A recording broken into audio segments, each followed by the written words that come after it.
cracks me up watching all of the armchair judges on TikTok. But I actually did make an activity for teaching, tamariki, about how they judge at Matatini. So don't forget, remember, these are not for if you've been doing haka from the womb. These are not for you.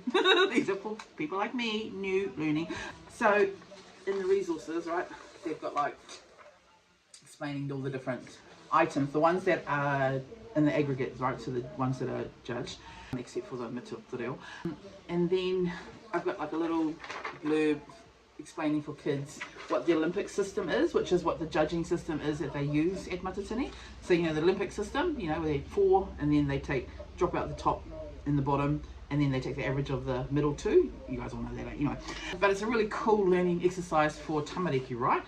And you could use this and get tamariki to, score, not sure how bad, but yeah, but they could score the 6 aggregate items, not the deal, and then in like groups of 4, then they could like put their scores together and then use the Olympic system to come out with the final score for that particular item for that rōpū.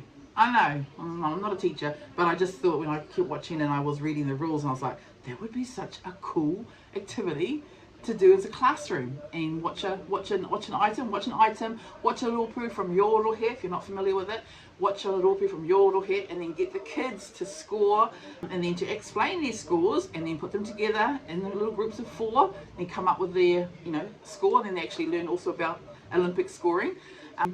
Yeah, I thought that'd be really cool. Anyway, I just keep thinking about it every time I see another judge on TikTok. Another TikTok judge, not one of the actual proper judges, and all their opinions. So I might also teach the kids how they actually do it. Kia ora!